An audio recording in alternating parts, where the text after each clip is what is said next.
up, ladies and gentlemen? FPS Mayo, how the frick are you doing today? So, today we're going to be talking about Warzone, and more specifically, tips and tricks. Now, I played a lot of Warzone. I played like a lot of Warzone, like too much. I don't really even want to talk about it. But 12 days to be precise. This means a few things. Firstly, I've died a lot. Probably just like you have. That might be why you're watching this video. Secondly, I also have a lot of kills. And thirdly, I got a decent amount of wins. Now, I'm not saying that I'm Vicstar or Nick Merckx or anything like that, but I have experienced and analyzed many scenarios in Warzone, and because of this, I have what I believe to be the video for you. Now, in this video, we're going to be talking about many things, from field upgrades to your inventory, from map awareness to gun control, along with the aforementioned a multitude of other things. So stay tuned, drop a like, definitely drop a mother sub, and let's get the frick into it. Lastly, if you feel as though you're already an expert in any of these areas, this video will contain timestamps in the bottom, as you will see in the little slider bar thingy-majiggy, for your convenience. So, if you want to locate specific parts of the video, you want to skip through others and you don't really know where to go, that's what that's for. So, let's get into it. Firstly, we're going to be talking about field upgrades, and we're going to go more into depth, but let's introduce these field upgrades first. So we got the ammunition box, or the munitions box. This resupplies your ammunition. Lethals, equipment, ammunition, the whole works. So, we're going to talk about that more in a little bit. Next up, we have the recon drone. You can fly this thing around, you can mark people. It doesn't fit out the windows in most of the buildings in Verdansk, so fly it outside. Next, we have dead silence. Now, this thing is almost a must in Warzone. It's lit. We'll talk about it more, but this thing quiets your footsteps. Next up, we have stopping power, and this increases the damage that your bullets deal. So we're going to talk about this more in the future, but that's what it does. You slap this baby in your clip, increases that clip for a certain amount of time, increases the damage that those bullets do.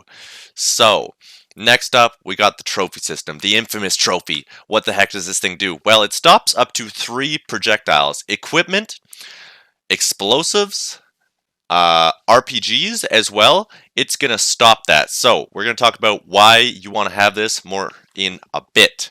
Next up, we got the deployable cover. Now, this thing is the dark horse. This thing is a hidden gem. We're going to talk about it, like I said, more in just a second here, but we're just introducing these I can't swear. We're going to be just introducing it right now. So this thing, you pop it right in front of you. It's a nice little barricade. And then last but not least, this one, it's a spotter scope. We'll talk about that. We'll talk about it. We'll talk about this. Whatever this is. So the first tip that I have for you in this video is, if you have nothing in a slot in your inventory, don't just walk past it. Pick it up. I don't ever want to see you guys walking around with something not in your inventory. I don't even like the recon drone, and I hardly ever use it. That doesn't mean it's useless. There could be an instance where I need that. And you'll see in a second. I pick it up so I can fill my inventory. But look, there's dead silence. That is way preferable, way more useful to me. So, I swap it out. Now, I didn't need to pick up that recon drone, but what if, for instance, we were coming across a team and they had ghosts and we needed to at least see where they were. You couldn't mark them, but you could at least see where they were. So, pick things up. Fill your inventory. Pick up a Molotov.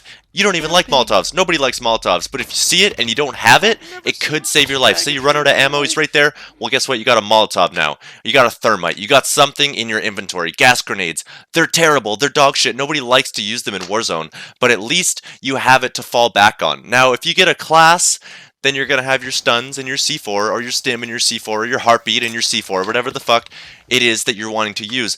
But if you don't have that, fill your inventory, please. Make sure there's something in every slot. I want to see your field upgrades full, your equipment full, your lethals full. Make it full if it's not. So that's the first tip. Fill up your inventory because it could save your life.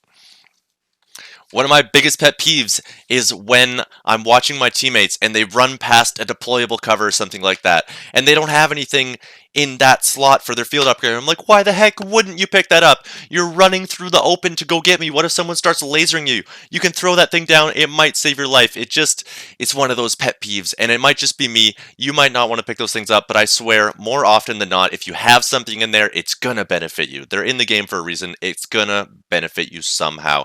So pick that up. I don't want to see you not picking up nothing no more, okay? Pick it up. Pick it up. So, back to field upgrades. In no particular order, we're going to be talking about dead silence. Sometimes in Warzone, you have to push upstairs. You got to push upstairs, and that's really hard to do, but the best way to do it is if you have dead silence. So when you're watching this clip, let me know what you think. Let me know. Would you rather go into this scenario without dead silence, or would you rather go in this scenario with dead silence and get the 3-man team wipe like I do? If they hear me stomping around, I'm going to get absolutely melted because there's only one entrance onto this roof where these guys are. So I got dead silence popped. I come up with a sneak. They don't even hear me. Look out. They have no idea that I was coming. So 1, 2 down. And the game kind of didn't capture that right, but I got all 3 of them thanks to dead silence. So what I'm telling you is if you're going to be pushing a building or something like that, make sure you have dead silence. Dead silence is sick. You can have guys outside the building, lasering, distracting. Meanwhile, you sprint up there with dead silence, wipe everyone. It's going to make you look like the boss that you are. I'm telling you, dead silence must have. So on to the next field upgrade. We got the deployable cover. Now, this is what I'm talking about. If you run into the open, something silly like this, which I just did for the video. I don't normally run into the open like this. I'm popping shots trying to get attention. He's shooting at me. Pop that deployable cover. Now, it only defends you from one way, so I got killed from the side, but that's what I'm saying. That thing is so helpful in instances like that. And also, it stops moving vehicles. So if you're going in front of a vehicle, you won't get hit. You'll be safe behind it. So, pop that bitch down. There is a scenario where I wish I had a deployable cover, but I didn't. So put it in your inventory. Use that sucker, because it's really helpful. Now, I forgot to mention this field upgrade earlier, but this one is the armor box, and it's kind of a no-brainer. It resupplies you and your teammates with armor. Now, the caveat with this supply, or this field upgrade, is that you want to fill up your armor plates before you put this in. So, if you only have 2 plates in, and then you pop this armor box, it's going to give you 5 extras, so you're left with 4. So, if you fill up your armor in your body first, so you have 3 plates in your body, in your armor satchel, well then you resupply and it gives you full armor plates. So this thing, really self-explanatory, just gives you armor. That's the gist of it. This thing, really helpful late game because there's not a lot of buy stations available. So this is the next tip. If you are thinking that you're going to be making it late game, save up, buy that armor box because you're going to be getting tapped, you're going to be losing armor, and there's nowhere to buy anymore. So you get stripped of all your armor. The enemies think you have no armor left, and then you pop that armor box, you got fully resupplied armor. So this thing's really helpful late game. Keep that in mind. Armor boxes are probably the better purchase for late game. Mid game, you can find them scattered around or just buy enough to fill yourself up or your teammates up, but late game armor boxes are going to be huge. The next tip I have for you guys is going to be map awareness. Now, if you played BR games before in the past, then you kind of know all about this. But we're getting into late game here, and we're trying to figure out where we're going to go. So, are we going to run the right flank or the left flank? Well, we're in the train station area, and we know that people are on train stations. So, we're not going to run out into low ground. We're going to run close to the train station, so if they have to kill us, they got to jump off, or they're going to be putting themselves exposed closer to the top of train station. Now, this didn't work out for us because other people had the same idea, but this leads me to my next point and my next tip, which is pushing. Awareness when pushing. Are your teammates close? Are they working with you? Are they hitting a different vantage point? Are you getting in there too far ahead of your teammates? So, if you're going to be pushing someone, you got to do it together.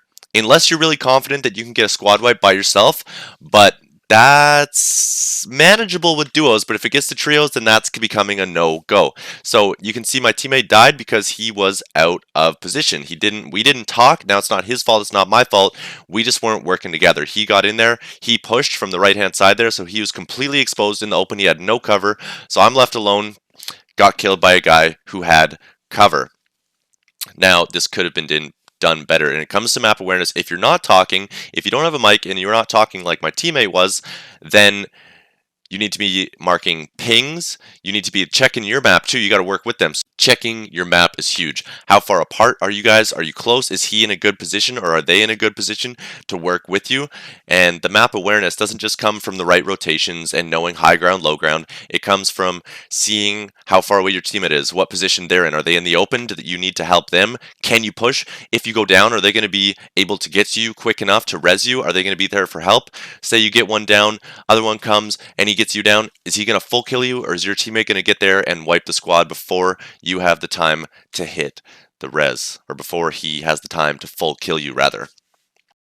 And my next tip comes from these poor souls who I absolutely melt. Now, they did not do this right. Superstore is vast. You have so many places to go, but these guys sat in a corner side by side and gave me the peak advantage. So if you see how easy it was for me to take these guys out, do not sit in a corner together.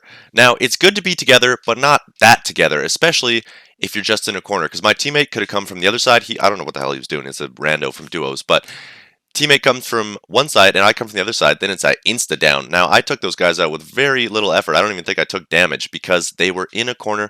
So spread yourself out a little bit. Get different vantage points, especially if you know people are pushing you, then at least one of you is only going to die if you do end up dying.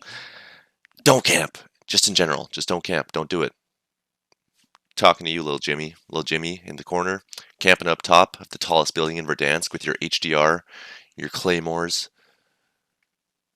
your Grau with the VLK scope, just waiting. Don't do it. My next tip, and this falls back to when we were talking about field upgrades, is use a trophy system if you're going to be driving a vehicle, because it is so easy to die.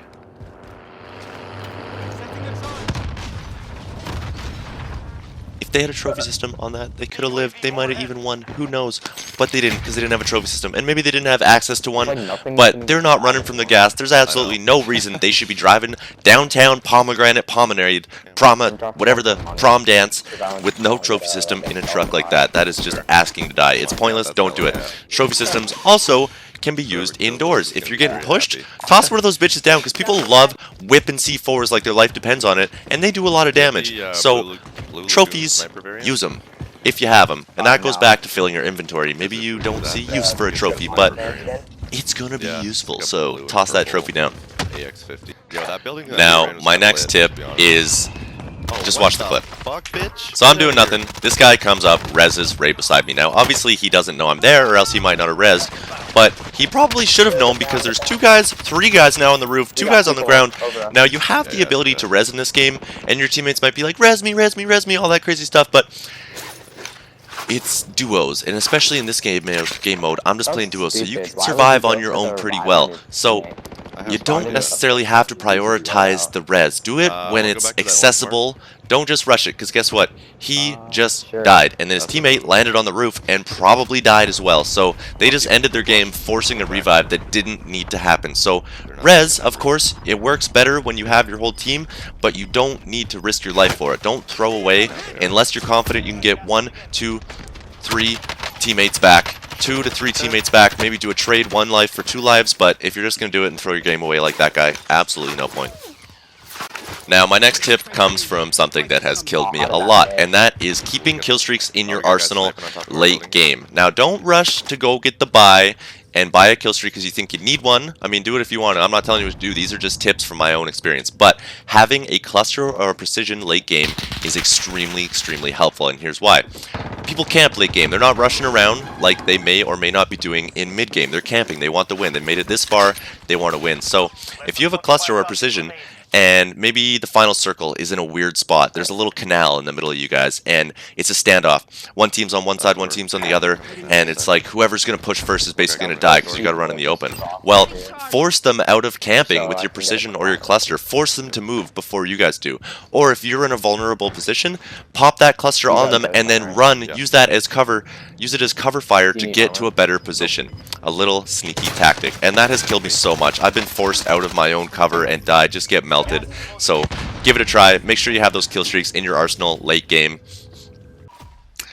The next tip I have for you is mounting. So we all know mounting can decrease your recoil.